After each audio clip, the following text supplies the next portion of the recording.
É necessário nós falarmos um pouco mais aqui acerca do pós-milenismo, porque foi um movimento impulsionador de obras extraordinárias na igreja. Então, dentre as interpretações escatológicas, essa foi uma interpretação que veio dinamizar de uma forma muito poderosa os movimentos de missão e os grandes movimentos de pregação do Evangelho. Então a gente deu uma passada geral aí com relação a alguns defensores dessa doutrina e alguns pontos importantes. E agora eu acho interessante a gente enfatizar também um pouco da obra realizada por esses grandes guerreiros aí do Evangelho. E como já afirmamos na aula passada, a escatologia é uma ciência em construção, é um campo, uma área teológica aberta, que está sendo agregada, que está sendo agregado a ela muitas discussões, muitas interpretações que lançam abordagens diferenciadas umas das outras, mas que tem que se submeter ao texto bíblico. Então, mesmo que eles façam uma leitura ou alegórica, né, de alguns determinados textos, ou literal, mas tem sempre que subordinar ao texto bíblico, promover o seu entendimento. Então, nessa busca de melhor entendimento do texto, surgem essas diferentes escolas: a escola simbolista, ao que chamamos o amilenismo, né, a interpretação alegórica, o pós-milenismo, que interpreta alegoricamente também a questão do milênio, mas tem uma abordagem diferenciada com relação ao resultado dessa interpretação. Então, quando vimos, por exemplo, a questão amilenista, vimos que os amilenistas fazem a leitura do milênio como a igreja reinante com Cristo já na glória, tá certo? E os pós-milenistas também interpretam alegoricamente o milênio, também entendem que o milênio não necessariamente é cronológico, um período de 1000 anos cronológico, mas trazem essa questão do reino de Cristo para a terra. Então a igreja é reinante com Cristo também, o milênio já está sendo vivenciado. Mas enquanto os amilenistas observam o milênio sendo vivenciado por meio da igreja reinante na glória, os pós-milenistas olham para esse mesmo texto, entendem também alegoricamente, só que interpretam ele como uma igreja que tem que reinar na terra. Então o milênio está ocorrendo, o milênio não necessariamente é cronológico, o milênio é alegórico, só que dizer alegórico não significa dizer que é uma parábola, como Bultmann entendia o Apocalipse, não é dizer como algo mitológico, como diziam a teologia liberal, tá certo? Dizer que é alegórico é dizer que ele se realiza, como Orígenes gostava de dizer, como Orígenes gostava de dizer, de uma forma espiritual. Então dizer que o texto é alegórico é espiritualizar o texto. Essa é a abordagem que Orígenes geralmente, com que Orígenes encarava esse texto. Tá certo? Então, espiritualizar o texto é dizer, ele se realiza no nosso tempo presente, na nossa vida, só que num plano espiritual, não num plano físico material. Tá certo? Então, o pós-milenista, a gente precisa abordar aí um pouco também da obra realizada por esses grandes defensores do pós-milenismo. Vieram a realizar a obra que fizeram, primeiramente, movidos pelo poder do Espírito Santo de Deus, né? O Espírito Santo de Deus estava sobre a vida desses grandes homens que se empenharam na propagação do Evangelho. E também motivados por uma visão. Então eles tinham essa visão de mundo, eles tinham essa interpretação escatológica. E a escatologia rege a ação dessas pessoas, no sentido de que eles estão realizando uma obra, estão realizando uma obra visando o resultado final. E o resultado final será o reino de Cristo na terra. Será a igreja reinante, será Cristo estabelecendo o milênio, será Cristo estabelecendo o seu poder e seu domínio. Então não era à toa, não era por nada, né? Não é porque eles não tinham mais o que fazer, mas sim porque eles foram impactados pelo poder de Deus, pela palavra de Deus, e eles se mostraram dispostos capacitados pelo Espírito Santo, sair pelo mundo pregando o Evangelho. Pregando o Evangelho a toda criatura, levando o Evangelho aos confins do mundo, aos confins da terra, a lugares que eram impensáveis à igreja de pouco tempo atrás, de poucas épocas atrás. Então os primeiros movimentos missionários, por exemplo, na igreja primitiva, quando os apóstolos saíram por todo o mundo, eles repetiram isso no pós-milenismo, com muita ênfase, motivados por essa dinâmica, o Espírito Santo de Deus que os capacitava, o Espírito Santo de Deus que os impulsionava, e uma visão de mundo no sentido de que eles realizariam aquela obra para o Senhor com muita coragem, com muita valentia, e o resultado dela era o reino de Cristo estabelecido na terra. Era Cristo vindo até aqui à terra, estabelecer a bandeira do reino e estabelecer todo o seu poderio sobre o mundo. Tá ok? Com um mundo ganho para Cristo, né, por meio do Evangelho, e Cristo estabelecendo seu domínio e seu poder e anulando toda a força do mal. Quando então Cristo estabeleceria seu reino, e após o estabelecimento do reino, o juízo final, e após o juízo final, novos céus e nova terra. Então aí, por exemplo, nesse ponto da história, todas as interpretações, não tirando o liberalismo, que desacredita toda a questão sobrenatural, né? Tirando a questão liberalista, tirando a questão da demitologização de Bultmann, mas o amilenismo, a alegorização, né, dessa leitura do milênio, o pós-milenismo, também a alegorização da questão do milênio, mas com uma outra ênfase, tá certo?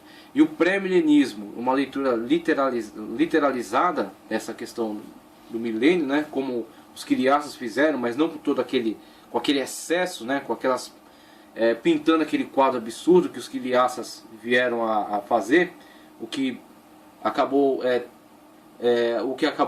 desprivilegiando essa visão, essa interpretação.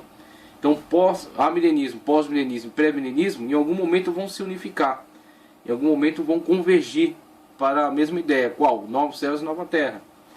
O juízo final, novos céus e nova terra. Para os dias de Cristo, estabelecimento do juízo. Então, nenhuma nega que haverá um juízo, tá certo? O juízo entre aqueles que serão condenados à eternidade no lago de fogo e enxofre, e aqueles que serão agraciados com a eternidade na glória junto ao Senhor. Então, o juízo final é o ponto convergente de todas essas interpretações. E depois novos céus e nova terra. Também é um ponto que converge, unifica todas essas linhas de interpretação. Então nós vemos aí a questão do pós-milenismo.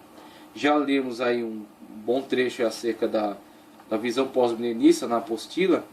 Inclusive um ponto baixo aí, um ponto bastante obscuro da interpretação pós-milenista, quando fizemos a leitura no vídeo gravado, no vídeo passado, né?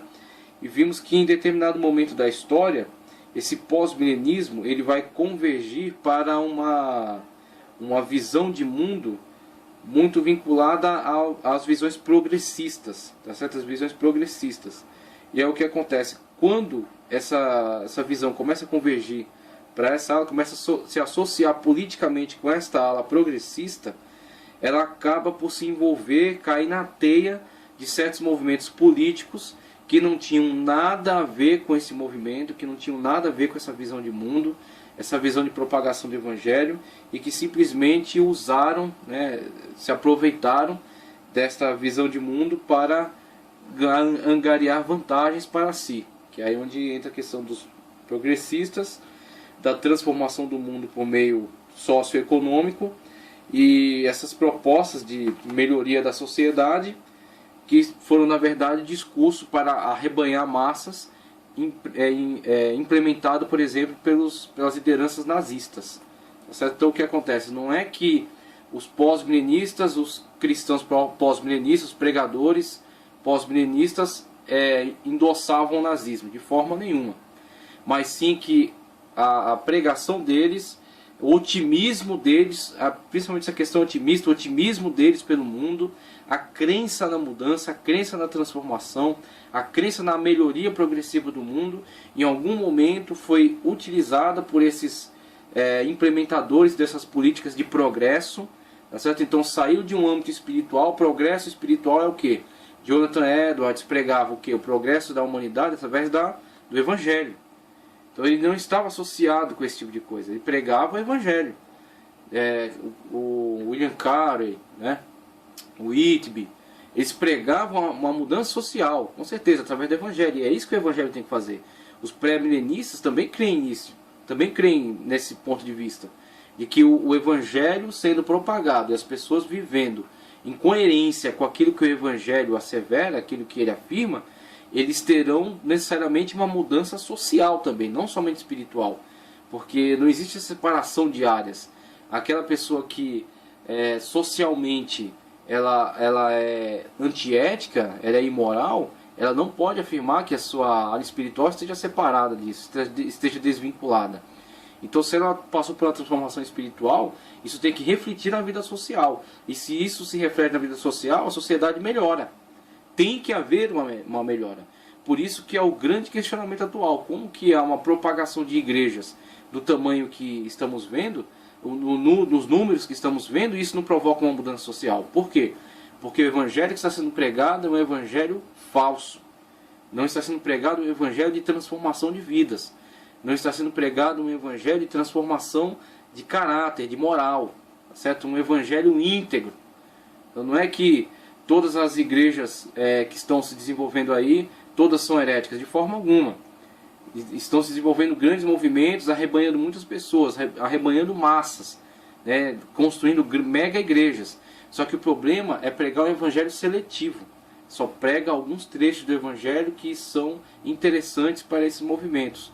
E quando seleciona alguns trechos do evangelho, geralmente não se prega aquilo que é provocador em relação às mudanças, em relação às transformações de caráter, as transformações morais e éticas.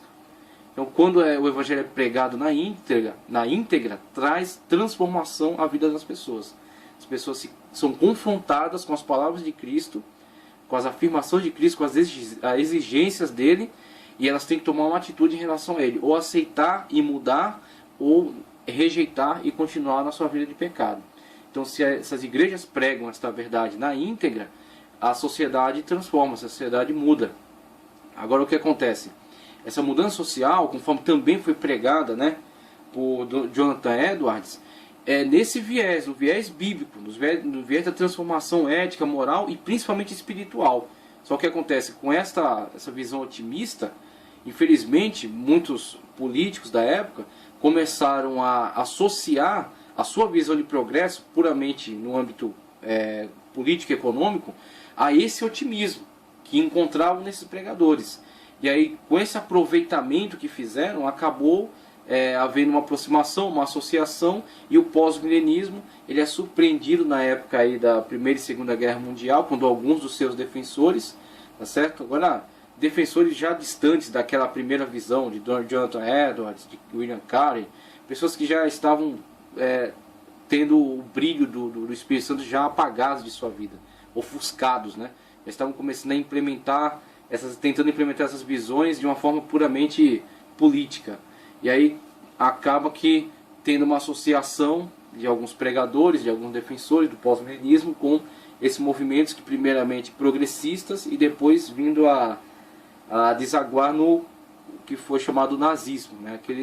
Aquela proposta política na Alemanha de engrandecimento da nação, aquela proposta de supremacia da raça ariana sobre as demais, e aquelas tragédias, aquelas coisas trágicas realizadas ali na Alemanha com relação à perseguição de judeus, de homossexuais, de deficientes físicos, deficientes mentais, tá certo? Aquelas atrocidades, aquelas barbaridades cometidas aí por essas lideranças políticas. Aí você vê o que essas lideranças políticas tinham a ver com os pós-milenistas. Não tinham nada a ver.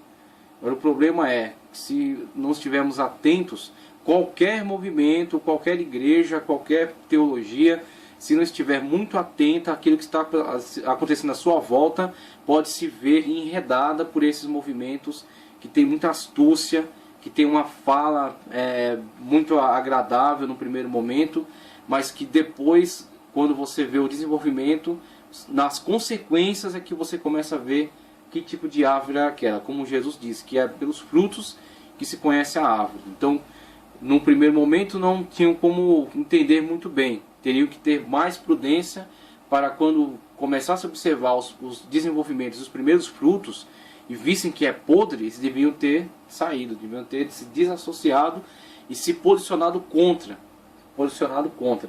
Como, por exemplo, é interessante nós reconhecermos isso, que durante o grande desenvolvimento do nazismo, a grande ascensão do nazismo na Alemanha, um dos movimentos que se posicionou contra o nazismo foram os Testemunhos de Jeová.